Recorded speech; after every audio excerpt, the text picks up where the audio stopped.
அனைவருக்கும் அன்பு வணக்கம் நண்பர்களை. இன்றைக்கு நமது அருமை அண்ணன் ட்ரம்ப் அவர் அமெரிக்க ஜனாதிபதியாக 2வது முறை பதவியேற்கின்றார். இனி வருகின்ற காலகட்டம், குறிப்பாக ட்ரம்ப் அவர்கள் பதவியில் இருக்க போகின்ற அடுத்த 4 வருடங்கள், உங்களுக்கு ஜியோ பாலிட்டிக்ஸில் இன்ட்ரெஸ்டே இல்லை அப்படின்னாலும் நீங்கள் இனிமேல் வாட்ச் பண்ண வேண்டிய முக்கியமான விஷயமாக போகின்றது. ஏன்னா அண்ணன் ட்ரம்ப் இந்த தடவை அதிரடியான சில வேலைகளை எல்லாம் செய்ய போகின்றார். போன தடவையே அப்படி தான் பண்ணிட்டு இருந்தார். பட் இந்த தடவை he has got nothing to lose அப்படின் போது, ஏன்னா ரீஎலெக்ஷன்றது கிடையாது, 2 தடவை தான் முடிஞ்சு போச்சு.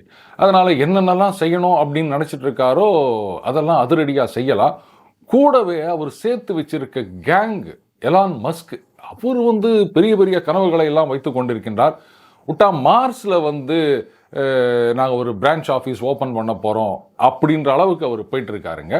ஸோ ரொம்பவே இன்ட்ரெஸ்டிங்காக இருக்க போகின்றது.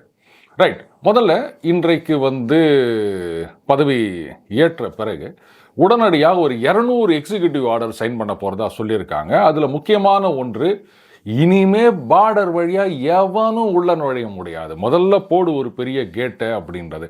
ட்ரம்ப் ஃபஸ்ட் டைமில் இருக்கும்போது அந்த பார்டர் வால் அப்படின்ற கான்செப்டை கொண்டு வந்தார். சரி, அவர் சொல்கிறது கரெக்டு தாங்க. இல்லீகல் இமிக்ரண்ட்ஸ், நீ அமெரிக்காவில் வரணும், குடியேறணும் அப்படின்னு நினைக்கிறியா? சொல்லப்போனால் இன்றைக்கி அமெரிக்கன்ஸ்னு நாம் சொல்லிட்டு இருக்கோம் இல்லையா, அந்த சிவப்பு இந்தியர்களை தவிர இவங்க எல்லாமே வந்தேரிகள் தான், யாருமே அந்த மண்ணின் மைந்தர்கள் கிடையாதுங்க. அதனால் நீங்கள் வாங்க, வரவங்க லீகலாக வாங்க அப்படின்னு சொல்கிறாரு. இதில் யாருக்கு என்ன கஷ்டம் அப்படின்னு எனக்கு தெரியல. அண்ட் இதில் ஒரு சில இந்தியர்கள் வேலை புலம்ப ஆரம்பிச்சிட்டாங்க. ஏன்னா அந்த H1B விசா இதுக்கெல்லாம் ரெஸ்ட்ரிக்ஷன் இது பண்ணுவாரா, இந்தியர்களுக்கு தடை சொல்லக்கூடாது, பாருங்கள் இந்தியர்கள்லாம் இங்கே கஷ்டப்பட்டு உழைச்சி உங்களுடைய எக்கானமியை முன்னேற்றுறோம், நாங்கள்லாம் அப்படி இல்லை இப்படி இல்லை, எங்களுக்கு விசா கொடுக்கணும் அப்படின்னு.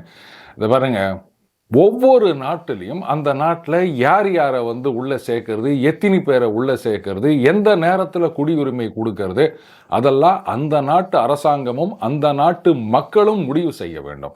இதை நம்ம ஒரு ரைட்டாக கிளைம் பண்ண முடியாது. இன்னும் இந்தியன்ஸ்லாம் கொடுக்க மாட்டியா அப்படின்னா, அமெரிக்கா எல்லாரையும் தான் பார்க்கணுமே தவிர இந்தியன்ஸை மட்டும் பார்க்கணும், பாருங்கள் இங்கே இந்தியன்ஸ் தான் இவ்வளோ பண்ணிகிட்ருக்கோன்னு. கரெக்ட், நான் ஒத்துக்கிறேன்.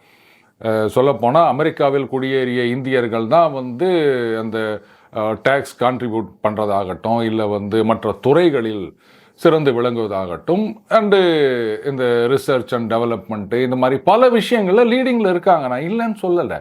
ஆனால் அங்கு அமெரிக்கர்களாக அவங்க குடியுரிமை வாங்கின பிறகு they should think like an American and behave like an American. Indian அப்படின்றத மறந்துவிடணும். அந்த குடியுரிமை வாங்கும்போது அந்த அமெரிக்க அரசியல் சட்டத்துக்கும் அமெரிக்காவுக்கும் விசுவாசமாக இருப்பேன் அப்படின்னு சொல்லி தானே குடியுரிமை வாங்குறீங்க. அப்படி இருக்குச்சு, என்ன இருந்தாலும் பாசம் போயிடுமான்னா அது என்னால் ஏற்றுக்க முடியாதுங்க. அமெரிக்கன்னா அமெரிக்கன் மாதிரி தான் இருக்க வேண்டும், அதில் எந்த விதமான மாற்று கருத்தும் கிடையாது. அதே சமயத்தில் டேலண்ட் வேணும் அப்படின்னும் போது நிச்சயமாக யார் டேலண்ட் இருக்காங்களோ அவங்கள தான் கூப்பிட போகிறாங்க. இதில் இந்தியன்ஸ்க்கு ப்ரெஃபரன்ஸு இல்லை மற்றவங்களுக்கு ஒதுக்கிறது அப்படின்றதெல்லாம் கிடையாது. ஸோ நம்ம டேலண்ட்டை வளர்த்துக்கணும் அப்படின்னு சொன்னால் அமெரிக்கா என்ன, அண்டார்டிகா என்ன, மார்ஸ்லேருந்து கூட கூப்பிடுவாங்க. அதனால் அந்த விஷயத்தில் ட்ரம்ப்பை குறை சொல்வதை என்னால் ஏற்றுக்கொள்ள முடியாது. அடுத்தது, அண்ணன் புட்டின் மாதிரியே ட்ரம்ப் ஒன்று சொல்லியிருக்காரு. அதாவது ஆண் பெண் 2 தான். இப்போது கலிஃபோர்னியா உள்ளிட்ட பல மாகாணங்களில் என்ன பண்ணியிருக்காங்க, அந்த சின்ன குழந்தைகள் ஸ்கூலுக்கு போகிற பசங்க அவங்க நான் ஆண் இல்லை பெண், இல்லை நான் பெண் இல்லை ஆண் அப்படின்னு சொன்னால் அதை பெற்றவர்கள் தடுக்கக்கூடாது. இதில் என்னென்னா, அந்த டீச்சர்ன்ற போர்வையில் ஒரு சில பேர் புகுந்து இந்த மாதிரியெல்லாம் குழப்பி விடுறது. அந்த சின்ன பசங்க அதுங்களுக்கு என்ன தெரியும், ஓட்டு போடுறதுக்கே நீங்கள் உரிமை கொடுக்க மாட்டேங்கிறீங்க 18 வயசுக்கு முன்னாடி, ஆனால் இந்த ஆப்ரேஷன் பண்ணி மாறிக்கிறதுக்கு மட்டும் தடை இருக்கக்கூடாதுன்னு கேட்குறது எந்த விதத்தில்ங்க நியாயம்? இந்த மாதிரி ஒரு பெரிய கும்பல், இதைத்தான் DEI அப்படின்னு சொல்லுவாங்க, இதையெல்லாம் ஒழிச்சு கட்டணும் அப்படின்றது அவருடைய இன்னொரு நோக்கமாக இருக்கின்றது. அதுக்கும் அந்த எக்ஸிக்யூட்டிவ் ஆர்டரில் ஏதாவது இருக்கும் அப்படின்னு நினைக்கிறேன். அண்டு இந்த உக்ரைன் யுத்தத்தை நிறுத்த போகிறேன் அப்படின்னு சொல்லியிருக்காரு. ஆனால் இது ரொம்ப நாளாக சொல்லியிருக்கிறாருங்க. இப்போ புதுசாக ஒரு விஷயம் என்னென்னா, அந்த கிரீன்லேண்டு, அது என்னத்துக்கு டென்மார்க் நீங்கள் வச்சு நீங்கள் இந்த வேர்ல்டு மேப் எடுத்து பாருங்கள், முடிஞ்சால் எடிட்டர் தம்பி நான் பின்னாடி போட சொல்கிறேன். டென்மார்க் அப்படின்றது தமத்தூண்டு நாடுங்க, யூரோப்பில் இருக்கிறது. ஆனால் கிரீன்லேண்ட் பாருங்கள் எம்மாம் பெருசு இருக்குது. எப்படிங்க, அதாவது இந்த தலைதான் வாலை இயக்க வேண்டுமே தவிர வால் தலையை இயக்கிற மாதிரி இருக்குது. தம்மத்தூண்டு இருக்கிற டென்மார்க்கு இவ்வளோ பெரிய கிரீன்லாண்டை கையில் வச்சுக்கின்னு அண்ட் அவ்வளோ பெரிய கிரீன்லாண்டில் மொத்தமே ஒரு 50,000 பேர் கூட கிடையாது. ஏன்னா உலகத்திலேயே ரொம்ப ரொம்ப கடுமையான வாழ தகுதியற்ற இடம் அப்படின்னா அதுதான். அவ்வளோ பெரிய இடத்துல வெறும் 50,000 பேர் தான் மொத்தமே இருக்காங்க அப்படின் போதே யோசிச்சு பாருங்க எவ்வளோ கஷ்டமாக இருக்கும் அங்கே அப்படின்னு. அங்கே இருக்கிற நேட்டிவ் வந்து இனியூட் மக்கள் அப்படின்னு சொல்லுவாங்க. அவங்க ஒரு வழியாக ஏதோ தாக்கு பிடிச்சி இருக்காங்க. பேர் கிரீன்லாண்டு, ஆனால் வெள்ளை வெளியேர்னு ஐஸாக இருக்குங்க. அது இன்னாண்ட பக்கம் பார்த்தீங்கன்னா ஐஸ்லாண்டு ஒன்று இருக்குதா, சின்ன தீவு, அது க்ரீனாக இருக்கும். என்ன ஒரு பைத்தியக்காரத்தனமான பேர் வச்சுருக்காங்க இல்லையா. அண்டு இந்த கிரீன்லாண்டில் பார்த்தீங்கன்னா ஒரு சில இடங்களில் வந்து இந்த மலைகள் நம்ம ஊர் மாதிரியே இருக்கும், அந்த மாதிரிலாம் இருக்குது. அங்கே தான் ஏதோ கொஞ்சம் மக்கள் வாழ்ந்து வருகின்றார்கள். மற்ற இடம்லாம் கடுமையான குளிர். அதில் வந்து அமெரிக்கன் பேஸும் இருக்குன்றாங்க. அப்படி இருக்கச்சா நீங்கள் என்னடானா அந்த சைனா கப்பல் வருது, ரஷ்யா கப்பல் வருது, பாதுகாப்புக்கு ஆபத்து அப்படின்லாம் சொல்கிறீங்களே, நீங்கள் தான் அங்கே பேஸ் வச்சுக்கிறீங்களே, அப்புறம் என்ன வேணும்னா அந்த பேஸை எக்ஸ்பேண்ட் பண்ணிட்டு போங்க. இந்த மனுஷனே வாழ முடியாத இடத்துல நீங்கள் உங்கள் அமெரிக்கன் சோல்ஜர்ஸ், நேவி சீல்ஸ், அங்கே கடலுக்குள்ளே சீல் இருக்குமோ அதே மாதிரி உங்கள் நேவி சீலை கொண்டாந்து வைங்க. அப்புறம் என்ன அப்படின்னா இதில் ஒரு பெரிய கேம் இருக்குது நண்பர்களே. அதுதான் நான் ஆரம்பத்தில் சொன்னேன், ஜியோ பாலிட்டிக்ஸ் அப்படின்றது ரொம்பவே சூடு பிடிக்க போகின்றது. அந்த சூடு பிடிக்க போகின்றதை அண்டர்லைன் பண்ணுங்க. கிரீன்லாண்டை வந்து ஃபர்ஸ்ட் டைம்லேயே வந்து அவர் அமெரிக்காவோட சேரணும் அப்படின்லாம் லைட்டாக சொல்லியிருந்தார். அப்போ யாரும் பெருசாக எடுத்துக்கல. பட் இப்போ ரொம்ப சீரியஸாக பேசிகிட்டு இருக்காரு பதவிக்கு வருவதற்கு முன்னாடியே. கிரீன்லாண்டு வந்து அங்கே ஒரு சின்ன சட்டம் இருக்கின்றது. அந்த மக்கள் முடிவெடுத்து ஒரு ஓட்டு போடுறாங்க அப்படின்னு வச்சுக்கோங்களேன். ஆனாலும் அதை டென்மார்க்கில் ஏற்றுக்க முடியாதுன்னு சொல்ல முடியுமான ஏகப்பட்ட செக் வச்சுக்கிறார் அண்ணன் ட்ரம்ப். உதாரணத்துக்கு இப்போ இங்கே தான் வந்து இந்த ப்ரீபெய்டு போஸ்ட்பெய்டு அப்படின்னு எலெக்ஷன் போதெல்லாம் நம்ம பார்க்குறோம் இல்லையா. அந்த மாதிரி இந்த கிரீன்லாண்டு மக்கள் அமெரிக்காவுடன் இணைவது அப்படின்னு ஓட்டு போட்டாங்கன்னு சொன்னால் அந்த கிரீன்லாண்ட்லேருந்து இங்கே அமெரிக்காவில் ஜாயின் பண்ண போகிறாங்க இல்லையா, அவங்களுக்கெல்லாம் அமெரிக்க சிட்டிசனாக வாழ்க்கையை தொடங்குவதற்கு $1 மில்லியன் நாங்கள் அப்படியே விலையில்லாமல் அள்ளி கொடுக்குறோம் அப்படின்னு சொன்னாங்கன்னா அமெரிக்காவுக்கு மிஞ்சி மிஞ்சி போனால் ஒரு $50 பில்லியன் செலவாகும். அவ்வளோதான். அவங்க வச்சிருக்க காசில் $50 பில்லியன் ஒன்றுமே கிடையாது. உக்ரைனுக்கே அள்ளி கொடுத்துக்கிறாங்க. அப்படி இருக்குச்சு அவ்வளோ பெரிய ஒரு லேண்ட் மாஸ் உங்களோட சேருது அப்படின்னு சொன்னால் $50 பில்லியன்லாம் கொடுக்க மாட்டாங்களா? ஏற்கனவே இந்த அலாஸ்கா இருக்குது பாருங்கள், இந்த ரஷ்யாக்காரங்க சும்மா இல்லாமல் அதை வச்சுன்னு என்ன பண்ணுறதுன்னு சொல்லிட்டு அமெரிக்காவுக்கு விற்று போட்டாங்க. அப்படி வாங்கினது தான் அலாஸ்கா. அண்டு அமெரிக்கா வந்து அது மட்டும் இல்லை, இன்னும் பல நாடுகள் கிட்டேருந்து அவங்களுடைய அந்த மாகாணங்கள் நிறைய காசு கொடுத்து வாங்கிக்கிறாங்க. ஸோ அப்படி அந்த கேம் ஆஃப் ட்ரேடு மாதிரி தான் அது. ஆனால் இப்போ வந்து கிரீன்லாண்டை பற்றி ரொம்ப மும்முரமாக பேசுகின்றார். இதுக்கு புட்டினும் கவுண்டர் கொடுத்துருக்காரு. யூரோப்பியன் யூனியனில் இருக்க நாடுகள் சில அமெரிக்கா பேரை சொல்லாமல் இல்லை டெரிட்டோரியல் இன்டெகிரிட்டி அதெல்லாம் வந்து வயலேட் பண்ணக்கூடாது, அது எல்லாருக்கும் பொருந்தும் அப்படி இப்படின்லாம் சொல்லின்னு இருக்கிறாங்க. சிக்கல் இதுதான். இப்போது இந்த செகண்ட் வேர்ல்டு வாருக்கு முன்னாடி காலகட்டத்தில் பார்த்தீங்கன்னா இந்த பக்கம் ஏஷியா அண்டு ஆப்பிரிக்கா இது ரெண்டும் வந்து இந்த காலனி ஆதிக்க நாடுகளுடைய ஒரு கொலை களமாக இருந்தது அப்படின்னு தான் சொல்லணும். இப்போது ஆப்பிரிக்கா விட்டு அந்த யூரோப்பியன் நேஷன்ஸ்லாம் ஒதுங்கிட்டாங்க, ஏஷியன் கண்ட்ரிஸை விட்டும் போயாச்சுங்க. இப்போ ஆப்பிரிக்காவில் வந்து கந்து வட்டி மாதிரி சைனா போய் நிற்குது. அடுத்த தேட்டர் ஆஃப் அப்சர்டுன்னு தான் நான் சொல்லுவேன். எங்கே ஆரம்பிக்க போகுது அப்படின்னா ஆர்டிக்கில். சார் அதுதான் வந்து பனி படர்ந்த கடல், அங்கே என்ன சார் பண்ண முடியும் அப்படின்னா, நான் நடுவில் சொன்னேன் இல்லையா சூடு பிடிக்க போகின்றது அப்படின்னு. அந்த ஆர்டிக்கில் இருக்க ஐஸு வந்து விரைவிலேயே உருகலாம் அப்படின்னு சொல்லிட்டு இருக்காங்க. எக்ஸ்பெக்டேஷனா இல்லை வந்து சஸ்பெக்ட் பண்ணுறாங்களான்னு தெரியாது. எங்கள் ஆர்டிக்கில் இருக்க ஐஸ் எல்லாம் உருகினா உலகத்தில் இருக்க கடல் மட்டம்லாம் உயரும். அதுக்கப்புறமா இந்த கடற்கரையோரம் இருக்கின்ற நகரங்கள் அதெல்லாம் வந்து பாதிக்கப்படும். கோடிக்கணக்கான மக்கள் பாதிக்கப்படுவார்கள். சிறு சிறு தீவு கூட்டங்கள் நிறைய இருக்கின்றன. இந்த மாலத்தீவெல்லாம் இதில் ஏராளமாக அடிபடும். அவங்கெல்லாம் என்ன ஆவாங்கன்னா இவங்களுக்கு வந்து அதெல்லாம் கண்ணில் தெரியல. ஆர்டிக்கில் பனி உருகிச்சு அப்படின்னு சொன்னால், அங்கே தண்ணி தெரிஞ்சுதுன்னு சொன்னால், அப்படியே இன்னாண்ட பக்கத்துலேருந்து அண்ணாண்ட பக்கத்துக்கு ஒரு சி ரூட் எந்த விதமான டிஸ்டர்பன்ஸும் இல்லாமல் நேராக அதில் இந்த ஏஷியாவிலேருந்து அமெரிக்கா வரைக்கும் ஸ்ட்ரெயிட்டாக ஒரு ரூட்டு போய்க்கலாம். அந்த மேப்பை பார்த்தீங்கன்னா தெரியும், அமெரிக்காவுக்கு இது ரொம்ப லட்டு மாதிரி அப்படியே நேராக ஜப்பான் வரைக்கும் அவங்களால கொண்டு போக முடியும். அதையும் தாண்டி கொண்டு வர முடியும். ஏன்னா இப்போ ஆல்ரெடி இப்போ கீழ்ப்பக்கமாக இருக்கிற ரூட் வந்து கன்ஜஸ்டடாக இருக்குது இல்லையா. ஆனால் சிக்கல் எங்கன்னா கொஞ்சம் நல்லா ஒத்து பாருங்க, அந்த ஆர்டிக் கடல் இருக்குது இல்லையா, அதனுடைய பெரும் பகுதி ரஷ்யாவோட பார்டரில் இருக்குது. அப்போது அதனுடைய கண்காணிப்பிலிருந்து கண்ட்ரோல்லிருந்து நீங்கள் தப்பிக்க முடியாது. அவங்க நினச்சா எதை ஒன்றா பண்ணலாம். அண்டு அந்த ஐஸ் மெல்ட் ஆகி சீ ரூட் ஓப்பன் ஆகுது அப்படின்னு சொன்னால் எடுத்த உடனே ஆர்டிக் ஃபுல்லாகவே விலகிடாதுங்க. கொஞ்சம் கொஞ்சமாக தான் அது பாதை விரிவடையும். அப்போது ஒரு குறுகலான பாதையாகத்தான் ஆரம்பத்தில் இருக்கும். இந்த மாதிரி நேரத்தில் ரஷ்யா அவங்களுடைய பார்டர், இந்த எக்ஸ்க்ளூசிவ் எக்கனாமிக் ஜோன் அப்படின்னு சொல்லுவாங்க, எங்களது கண்ட்ரோலுக்கு உட்பட்ட பகுதின்னு சொல்லுவாங்க.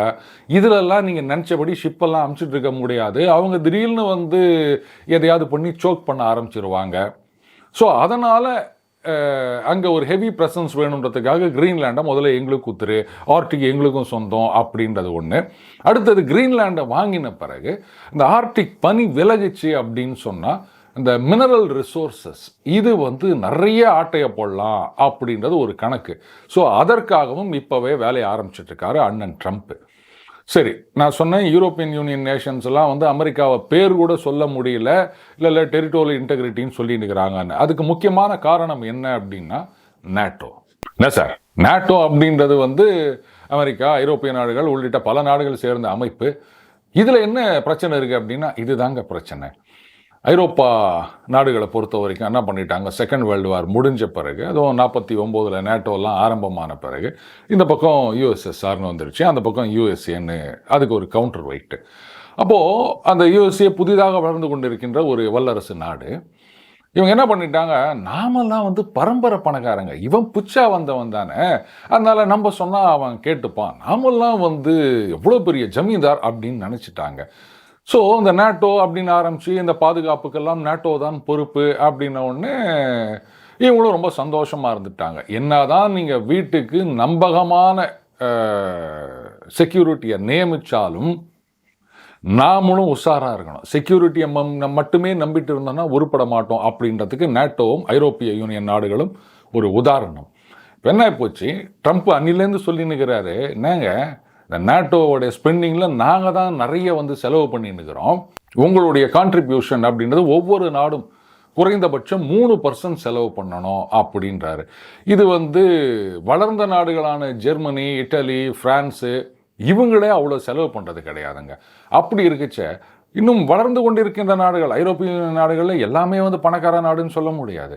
அப்போது அவங்கெல்லாம் 3% இந்த நேட்டோ ஸ்பெண்டிங், மிலிட்ரி ஸ்பெண்டிங்க்கு ஒதுக்கு அப்படின்னு சொன்னால் அவங்களால கட்டுப்படி ஆகாதுங்க. அப்போ அவங்களுக்கும் சேர்த்து ஜெர்மனி, ஃப்ரான்ஸ் இந்த மாதிரி நாடுகள் ஒதுக்கணும். அது அங்கே இருக்க ஜனங்க ஒத்துக்க மாட்டாங்க. என்னது இது, அவங்கள ஏற்கனவே சேர்த்துக்கினதே பெரிய லுள்ளு. இந்த ஈஸ்டர்ன் யூரோப்பியன் நேஷன் சொல்லுவாங்க, முன்னாள் கம்யூனிஸ்ட் நாடுகள். அவங்கள சேர்த்துக்கினதோடு இல்லாமல் அவங்களுக்கு ஏராளமான கன்செஷன் கொடுத்ததோடு இல்லாமல் இப்போ அவங்களுக்கும் சேர்த்து நம்ம காசு கட்டணுமா அப்படின்னு. ஏற்கனவே இந்த ஆயிலு, கேஸு, ரஷ்யாவுடைய வாரு இந்த பிரச்சனையில் அங்கே கண்ணாபின்னன் ஏறி போய் நிற்குது. ஜெர்மனியோட எக்கானமின்றது சைன்னு கீழே இறங்கி நிற்குது. தொழிற்சாலையெல்லாம் இழுத்து மூடி நிற்கிறாங்க. சீனாக்காரன் உள்ளே பூந்து ஜெர்மனோட கார் மேக்கர் அதையெல்லாம் நாம் வாங்கலாமா? ஏன்னா அதை வாங்கிட்டோம் அப்படின்னு சொன்னால் அது மூலமாக யூரோப்பியன் மார்க்கெட்டை கேப்சர் பண்ணலாம் அப்படின்னு கணக்கு போட்டுனுக்கிறாங்க. இந்த நிலைமையில் எக்ஸ்ட்ரா ஸ்பெண்டிங்னா அவங்க ஒத்துக்க மாட்டாங்க. சரி, இப்போது ட்ரம்ப் என்ன சொல்கிறாரு, இந்த மாதிரிலாம் நீங்கள் செலவு பண்ணல அப்படின்னு சொன்னால் அப்புறம் நாங்கள் செக்யூரிட்டிக்கு கேரண்டி கிடையாதுன்ற மாதிரி பேசிகிட்டு இருக்காரு. அப்போ நேட்டோ விட்டுடலாம் அப்படின்னு சொன்னால் என்ன ஆகும்? இதோ சமீபத்தில் உக்ரைனில் ரஷ்யா போயிட்டு அந்த லெப்பர்ட் டேங்க்ஸ் ஜெர்மனிலேருந்து அமிச்சாங்கல்ல, அதெல்லாம் தீபாவளி கொளுத்து விட்டுக்கிறாங்க. ஸோ பிரான்ஸ் ஒரு அணுகுண்டு வைத்திருக்கும் நாடாக இருந்தாலும் யூரோப்பில் இருக்க பல நாடுகள் அந்த நியூக்ளியர் அம்ப்ரெல்லா, அந்த அணு ஆயுத பாதுகாப்பு அப்படின்னு வரும்போது அமெரிக்காவை தான் நம்புகிறாங்க. எஸ்பெஷலி இந்த கஷ்டப்பட்டு கொண்டிருக்கின்ற நாடுகள், போலந்து, ரொமானியா இந்த மாதிரி நாடுகள், அவங்களால நேட்டோவுக்கு காசு கொடுக்க முடியாது. ஆனால் அமெரிக்காவோடைய சப்போர்ட்டு, அந்த நியூக்ளியர் அம்பரல்லாவோட செக்யூரிட்டி வேணும். ஃப்ரான்ஸு, ஜெர்மனியை நம்ப மாட்டாங்க. அப்போ என்ன ஆகும், நம்மளுடைய பாதுகாப்பு, ஐரோப்பாவுடைய பாதுகாப்பு நாமளே பார்த்துப்போம் அப்படின்னு சொன்னால் யார் காசு கட்டுவாங்க? வழக்கம் போல் இந்த நாடுகள்லாம் என்ன சொல்லுவாங்க, ஒன்று ரைட்டு நாமளே பார்த்துக்கலாம், ஆனால் நாங்கள் ஒன்றா சம்பளத்துக்கு மிலிட்ரிக்கு ஆள் ஒன்றா அனுப்புகிறோம், யூரோப்பியன் மிலிட்ரிக்கு நீங்கள் சம்பளம் கொடுங்க, எங்கள் ஜனங்க வாங்கிப்பாங்க, ஆனால் எங்களெல்லாம் காசு கட்ட முடியாது. அப்படி இல்லை, நீங்கள் காசு கட்டித்தான் ஆகணும் அப்படின்னு சொன்னீங்கன்னா நாங்கள் பேசாமல் அண்ணன் ட்ரம்ப்புடைய செக்யூரிட்டியில் இருந்துக்கிறோம் அப்படின்னு சொன்னால் இது யூரோப்பியன் யூனியன்லேயே ஒரு பிளவை உண்டாக்கும். இது இன்னொரு பெரிய சிக்கல். இவ்வளோ நாளாக செக்யூரிட்டியில் அந்த ஒரு மிலிட்ரி இண்டஸ்ட்ரியல் காம்ப்ளெக்ஸில் அந்த அளவுக்கு கவனம் செலுத்தாமல் நாம யாரு அமெரிக்கா நாம என்ன சொன்னாலும் கேட்டு நடப்பாங்க இப்படின்ற மெதப்பில் இருந்தாங்க ஐரோப்பா. இன்னைக்கு தான் அந்த ரியலைசேஷன் அவங்கள முட்டையிலும் ஒரு அடி அடிச்சிருக்குது. அடுத்தது மிகப்பெரிய ஒரு அவமானம். இவ்வளோ நாளாக வீரா வேசமாக பேசிக்கின்னு உக்ரைனுக்கு சப்போர்ட் பண்ணியிருந்தாங்க. அதெல்லாம் விட முடியாது, ரஷ்யாவை வந்தாங்க தோக்கடிக்க போகிறோம் பாரு, அவங்களுக்கு பாடம் கற்றுக் கொடுக்க போகிறவ அப்படி இப்படின்லாம் சொல்லிட்டு இருந்தாங்க. இப்போ ட்ரம்ப் என்ன பேசிட்டு இருக்காங்கன்னா, ரஷ்யா இது வரைக்கும் என்ன பிடிச்சிருக்குதோ உக்ரைனில் அதை அப்படியே அவங்க வச்சுக்கிட்டோம் அப்படின்னு கிட்டத்தட்ட ஒரு 25% வளைச்சு போட்டாங்க உக்ரைனில். இப்போ ஒரு நாள் சண்டை போட்டதுக்கு எதுக்கு? சரி, அந்த மீதி 75% உருப்படியாக இருக்கா அப்படின்னா அதையும் அமெரிக்க கம்பெனிகள் வந்து ஆட்டையை போட போகிறானுங்க. அப்போ எதுக்கு தாண்டா எங்கள் சண்டை போட்டீங்க, இப்போ நான் என்ன தான் பண்ணுறது? ஒன்றும் பண்ண முடியாது, பார்த்துட்டு சும்மா இருங்க. இப்போது ஐரோப்பாவை பொறுத்த வரைக்கும் இந்த 2 பக்கம் நெருக்கடி. ஈஸ்டர்ன் சைடில் ரஷ்யா இதை வந்து அவங்க எனிமின்னு நினச்சிட்டு இருக்காங்க. வெஸ்டர்ன் சைடில் அமெரிக்கா இவங்களை வந்து அலை அப்படின்னு நினச்சிட்டு இருக்காங்க, நண்பர்னு நினச்சிட்டு இருக்காங்க. 2 பேரும் சேர்ந்து இப்போ நெருக்கிறாங்க. நீங்கள் என்னதான் வந்து யூரோப்பியன் யூனியன் நாங்கள் தான் பெருசு அப்படின்னு சொல்லியிருந்தாலும் ஒரு இன்ஃபர்மேஷன், ஒரு 25-30 வருடங்களுக்கு முன்னாடி பார்த்தீங்கன்னா இந்த யூரோப்பியன் யூனியன் அண்ட் அமெரிக்கா இவங்களுடைய ஜிடிபியில் பெரிய வித்தியாசம் கிடையாது. ஆனால் இன்னைக்கு இந்த யூரோப்பியன் யூனியனுடைய ஜிடிபி ரொம்ப கீழே இருக்குது, அமெரிக்கா மேலே போயிருக்கு. சீனாவை இவங்களால டச் பண்ணக்கூட முடியாது யூரோப்பியன் யூனியனில். எப்படி ஆச்சு? அமெரிக்கான்றது ஒரு நாடு, யூரோப்பியன் யூனியன்றது பல நாடுகள். இருந்தாலும் அவங்களால அந்த க்ரோத் ரேட்டை மெயின்டைன் பண்ண முடியல. நாளைக்கே வந்து இனிமேல் நாட்டோக்கெல்லாம் காசு செலவு பண்ண முடியாதுங்க, முடிஞ்சா நீங்கள் காசு கட்டுங்க, இல்லாட்டா நீங்களே பார்த்துக்கோங்க அப்படின்னு ட்ரம்ப் சொல்லிட்டாருன்னா முடிஞ்சு போச்சு. உங்களால் ஒன்றும் பண்ண முடியாது. அண்டு நேட்டோ நாடுகள்கிட்டயே இப்போ வந்து ஒற்றுமை கிடையாது. இந்த பிரெக்சிட் அப்படின்றது ஒரு சின்ன ஆரம்பம். நான் 2 வருஷங்களுக்கு முன்னாடியே சொல்லியிருந்தேன், இதுதான் ஒரு சின்ன ஆரம்பம். இந்த யூரோப்பியன் யூனியன் அப்படின்றதே உடைந்து சிதறும் காலமும் விரைவில் வரும். உடனே வரும்னு சொல்ல முடியாது, பட் விரைவில் வரக்கூடிய பாசிபிலிட்டி இருக்குன்னு சொல்லியிருந்தேன். ஸோ அதுக்கான வேலைகள் தான். ஏன்னா இந்த பொருளாதார ஏற்றத்தாழ்வு நாடுகளிடையே அப்படின்னும் போது பணக்கார நாடுகள்லாம் நீங்கள் எப்படி தான் பண்ணணும், பட்ஜெட்டில் இவ்வளோலாம் இதுக்கு அலோகேட் பண்ணணும், அதுக்கப்புறம் இந்த ஃப்ரீடம் ஆஃப் ஸ்பீச் இதெல்லாம் வேணும், இப்படிலாம் சொல்லிட்டு இருக்காங்க. ஆனால் ஏழை நாடுகளால், வளரும் ஐரோப்பிய நாடுகளால் அதை மெயின்டைன் பண்ண முடியல. அப்போ நீங்கள் வந்து காசு கொடுங்க, நிறைய வச்சுருக்கிறீங்களே அப்படின்னா கேட்க மாட்டேன்றாங்க. அடுத்த bone of contention, friction point என்ன அப்படின்னா, இங்கே அண்ணன் ட்ரம்ப்போட கூட ஒரு கேங்குன்னு சொன்னேன் இல்லையா, எலான் மஸ்க். ஆமாம், இவர் என்ன பண்ணின்னுக்கிறாரு, மற்ற நாடுகள்லாம் அங்கே இப்போ இருக்கிற அரசாங்கத்துக்கு எதிரான கட்சிகள், உதாரணமாக ஜெர்மனியில் ஏஎஃப்டின்னு ஒரு பார்ட்டி, அதை வந்து ரைட் விங் அப்படின்னு சொல்கிறாங்க. அதுக்கு ஆதரவாக இவர் நிறைய கருத்து சொல்லின்னுக்கிறாரு. ட்விட்டரில் நிறைய பேர் அதை பற்றி பேசினுக்கிறாங்க. உடனே யூரோப்பியன் யூனியனில் பாருங்க, இவர் வந்து எங்கள் நாட்டு அரசியலில் தலையிடுறார் அப்படின்னு. ஏண்டா, அங்கே ஒருத்தனை நீங்கள் வச்சுருந்தீங்க ஜார்ஜ் சோரோஸ் அப்படின்னு, அதுக்கப்புறம் அது ஒரு கும்பல், இவங்கெல்லாம் வந்து மற்ற நாட்டை பற்றி கருத்து சொல்லலாம், அங்கே போயிட்டு ஏதாவது குழப்பத்தை பண்ணிட்டு வரலாம். ஆனால் அதே மாதிரி இன்றைக்கி ஒருத்தர் அமெரிக்காவிலேருந்து செஞ்சால் உங்களுக்கு எரியுதா? நீங்கள் செஞ்சால் நியாயம், மற்றவங்க செஞ்சால் அநியாயமா? அதனால் நீங்கள் வந்து மஸ்கை அடக்கி வைக்கணும் அப்படின்னா, இது அமெரிக்காவில் இப்போ என்ன சொல்லிட்டு இருக்காங்க, ட்ரம்ப்பு எலான் மஸ்கை கண்ட்ரோல் பண்ணலை, எலான் மஸ்க்கு தான் ட்ரம்ப்பை அங்கே கொண்டாந்து உட்கார வச்சிக்கின்னு இவர் ஏஐ மாதிரி ஆட்டின்னுக்கிறாரு அப்படின்னு சொல்லிட்டு இருக்காங்க. ஸோ ஏற்கனவே ஒரு சில நாடுகளில் ரிசல்ட் பார்த்தீங்கன்னா இந்த ரைட் விங்னு சொல்கிறாங்க இல்லையா, அவர்களுக்கு ஆதரவாக போய் கொண்டிருக்கின்றது. இவர் பாட்டுக்கு ட்விட்டரில் எதையோ போட்டு கிளப்பி விட்டு இந்த சோஷியல் மீடியாவில் ஒரு பெரிய சென்சேஷனை கிரியேட் பண்ணி இந்த இருக்கிறவங்கெல்லாம் போயிட்டு எல்லாமே ரைட் விங்காக வந்துட்டாங்க அப்படின்னு சொன்னால், அப்புறம் இங்கே இருக்கவங்களாம் என்ன பண்ணுறது? அந்த டிஇஐ அப்படின்றது இது அமெரிக்காவில் மட்டும் இல்லை, அது ஓக்கிசம்னு வேறு சொல்லுவாங்க. யூரோப்பில் ரொம்ப காலமாக அதிகமாக ஓடின்னு இருக்குது. அது சொல்லாமல் ஓடின்றது இப்போ வெளிப்படையாக தெரிகின்றது. இதுவும் அவங்களுக்கு ஒரு பயமாக இருக்கின்றது. இதையெல்லாம் எப்படி வந்து மேனேஜ் பண்ணுறது? அடுத்தது உக்ரைன் வாரை நிறுத்திட்டு நகாலு ட்ரம்ப் வந்து ரைட், இனிமேல் வந்து ரஷ்யா மீது தடை கிடையாது, நீங்கள் எது ஒன்றா வாங்கிக்கலாம் அப்படின்னு சொல்லிட்டா எங்கே கொண்டு போய் மூஞ்ச வச்சுப்பாங்க? ஏற்கனவே அந்த பைப்லைன், நார்த் ஸ்ட்ரீம் பைப்லைன் 1, 2 அதெல்லாம் ஒச்சாச்சு. ரஷ்யா சொல்லிட்டாங்க நாங்கள் இல்லை அப்படின்ட்டாங்க. இது வந்து ஏதோ உக்ரைனுடைய சதி அப்படின்னு bits and pieces of information இந்த இன்வெஸ்டிகேட் பண்ணது யூரோப்பியன் நேஷன்ஸு. ஆனால் அந்த ரிசல்ட்டை வெளில விட மாட்டாங்களாம். ஏன் ரஷ்யா பண்ணியிருந்தது அப்படின்னு சொன்னால் ரிசல்ட் எடுத்து காமிக்க வேண்டியதானே, அதோ இது எவிடன்ஸ் ரஷ்யா தான், புட்டின் தான் பண்ணிக்கிறாருன்னு ஏன் சொல்லலை? அதுலேருந்தே தெரியுது இல்லையா அவங்களால தான் பண்ணிக்கிறாங்க அப்படின்னு. அப்போ மறுபடியும் அந்த பைப்லைனை கட்டணும். இப்போ வந்து அண்ணன் புட்டின் இதையெல்லாம் அவர் பார்க்காம இருப்பாரா? ட்ரம்ப்பை பொறுத்த வரைக்கும் ஆஃப்டர் ஆல் இன்னும் ஒரு 4 வருஷம் மட்டும்தான். ஆனால் அண்ணன் புட்டின் என்ன தெரியுமா சொன்னார்? எப்பா உங்கள் ஊரில் சொல்கிறாங்கல்ல நிரந்தர முதல்வர் அப்படின்னு, அந்த மாதிரி ரஷ்யாவுக்கு நான் தான் நிரந்தர பிரசிடென்ட்டு. நீங்கள்லாம் வருவீங்க போவீங்க, நான் என்றைக்கும் இங்கே தான் இருப்பேன் உயிரோடு இருக்க வரைக்கும் அப்படின்ட்டாரு. ஸோ அவர் இதெல்லாம் பார்த்துட்டு என்ன பண்ணிட்டாரு, ஈரானோட ஒரு லிங்க் போட்டுக்கினாரு. என்னென்னா ரஷ்யாவிலிருந்து கேஸ் ஈரானுக்கு எப்படி போகணும்னா நடுவில் அஜர்பைஜான்னு ஒரு நாடு இருக்குது, அது வழியாக பைப் லைனை போட்டு ஈரானுக்கு அனுப்புவாராம். ஈரான் வந்து அதை மற்ற நாடுகளுக்கெல்லாம் விற்பாங்களாம். அவங்க கிட்டேருந்து ட்ரோன் வாங்கிப்போம், எது ஒன்றா செய்யலாம். கூடவே இந்த ஈரானது அணுசக்தி நிலையங்கள், எப்படி நியூக்ளியர் பவர் ஸ்டேஷன்ஸ், அதுக்கு நாங்கள் ஹெல்ப் பண்ணுவோம் அப்படின்னு. வேறு ஒன்றும் இல்லை, நீ எனக்கு செக் வைக்கலான்னு பார்க்குறியா, நான் உனக்கு வைக்கிறேன் பாரு. ஈரானில் நான் வந்து அணுகுண்டு கொண்டு போய் வச்சேன்னா என்ன பண்ணுவேன், கொண்டு போய் வைக்கணும்னு அவசியம் கிடையாது.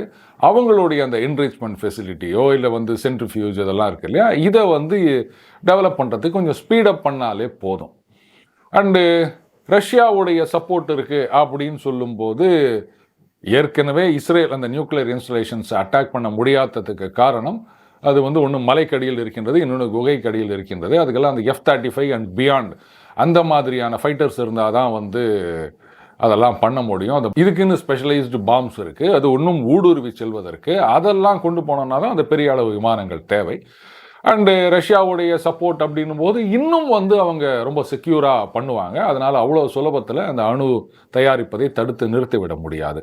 அண்ட் ஈரான் கையில் வந்து அணுகுண்டு வந்துருச்சு அப்படின்னு சொன்னால் அது அந்த பக்கத்தில் இருக்க நாடுகளுக்கு ஒரு த்ரெட். குறிப்பாக சவுதி அரேபியா, UAE இவங்கள்லாம் வந்து அதை விரும்ப மாட்டார்கள்.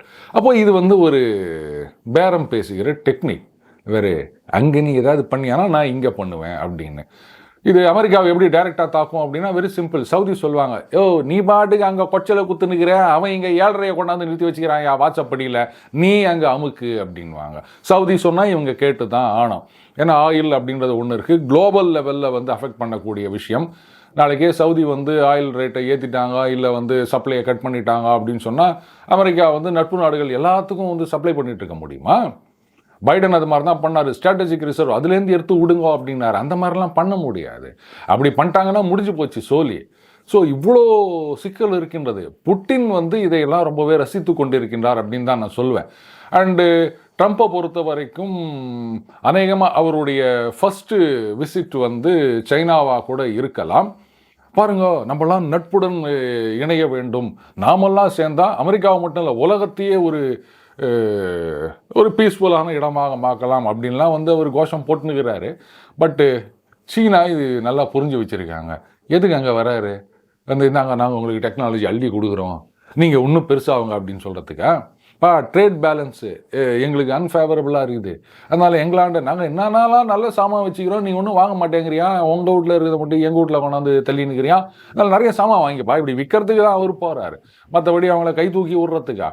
இன்றைக்கி வந்து ஏதோ ட்ரம்ப் நட்புறவுடன் வருகிறார் அப்படின்னு அவங்களோட சேர்ந்து போட்டா, ரஷ்யாக்காரன் என்ன நீ பாட்டுக்கு அவங்களோட சேர்ந்துக்கினே எனக்கே வந்து ஆப்பு வைக்கலான்னு பார்க்குறியா அப்படின்னு முறைச்சிக்கினான்னா அரசனை நம்பி புருஷனை கை விட்டா மாதிரி ஆயிரும். ஏன்னா அமெரிக்காவை என்றைக்குமே நம்ப முடியாது, சீனாவை என்றைக்கும் நம்ப முடியாது. பட் அமெரிக்கா எப்போ முதல்ல ஊற்றுவான் அப்படின்னு தெரியாது. தான் திருடி பிறனை நம்பான்னு சொல்லுவாங்க. அந்த மாதிரி ஒருத்தருக்கு நம்பாதவங்க என்னத்தை உருப்பட முடியும்? இவ்வளவு சிக்கல் இருக்கின்றது. ஆனால் இந்த எல்லா சிக்கல்லையும் சேஃபாக இருக்கிற ஒரே நாடு அப்படின்னா இந்தியாவை தான் சொல்லணும் நண்பர்களே.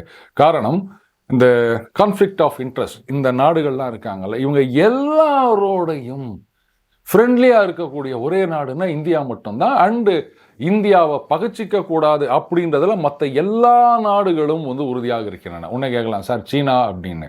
பாருங்க, சீனாவுக்கும் இந்தியாவுக்கும் பகை இருக்கின்றது. ஆனால் உள்ளுக்குள்ளே சீனாவுக்கு ஒரு பயமும் இருக்கின்றது. டகாலில் எடுத்தேன் கவிழ்த்தேன்லாம் அவங்களால எதுவும் பண்ண முடியாது. நேரு காலத்தில், காங்கிரஸ் ஆட்சி காலத்தில் வந்து ஆட்டையை போட்டு போனாங்கல்ல, அந்த மாதிரி இப்போ வர முடிஞ்சுதா? வந்தால் பதிலுக்கு பதில் கொடுக்குறோம்ல. அதனால தான் இந்த கால்வான் அப்படின்னு வாங்க, இங்கேன்னு வாங்க, அது பாருங்கள் எல்லா இடத்துலையும் டிட் ஃபார் டேட் அப்படின்னு கொடுத்தாச்சு. நம்ம சைடில் எவ்வளோ கேஷுவாலிட்டியோ அதை விட 2 மடங்கு அந்த பக்கம் கேஷுவாலிட்டி. சீனாவில் வந்து பத்திரிகைகளில் இதெல்லாம் வெளியில் வராது. இதுதான் உண்மை. அடுத்தது, நாமளும் வந்து அரசு தரப்பிலிருந்து இதெல்லாம் வெளில சொல்லிட்டு இருக்கணும் அப்படின்ற அவசியம் கிடையாது. இதுதான் ஜியோ பொலிட்டிக்கல் ஸ்ட்ராட்டஜி அப்படின்றது. ஏதோ வந்தாங்களா திருப்பி கொடுத்தோமா முடிஞ்சு போச்சு, அத்தோட நிற்கணுமே தவிர பத்தியா அப்படின்றதெல்லாம் இந்த உதார் உடுற வேலையெல்லாம் வந்து ஒரு மெச்சூர்டு கவர்மெண்ட்ஸ் பண்ண மாட்டாங்க. அது பாகிஸ்தான் மாதிரியான அரசாங்கம் பண்ணும், நாம் பண்ண மாட்டோம். அடுத்தது இந்தியாவை வந்து நேரடியான ஒரு போரில் எதிர்கொள்வது அப்படின்றதெல்லாம் வந்து இன்றைக்கு நடக்காத காரியம். அதனால இதெல்லாம் புரிஞ்சுக்காம பார்த்தீங்களா, சீனா பேரையே அவர் சொல்ல மாட்டேங்கிறாரு, சீனா அவ்வளோ தூரம் உள்ளே வந்துடுச்சு, கிராமத்துக்கு பேர் வச்சுக்குது அப்படின்னு சில அறவேக்காடுகள் புலம்பிட்டு தான் இருக்கும். அதை பற்றி நம்ம ஒன்றும் கவலைப்படவே வேண்டாம். ஆனால் ஒன்று மட்டும் நிச்சயம், ட்ரம்ப் அவர்கள் இன்னைக்கு பதவியேற்ற பிறகு அரசியல் வந்து ரொம்பவே சூடு பிடிக்க போகின்றது. சொல்லப்போனால் நம்ம தமிழக அரசியலை விட ஜியோ பாலிட்டிக்ஸ் உங்களுக்கு எல்லாம் ரொம்ப இன்ட்ரெஸ்டாக இருக்க போகுது நண்பர்களே. Thanks to Trump. மீண்டும் அடுத்த பதில் சந்திப்போம். வணக்கம்.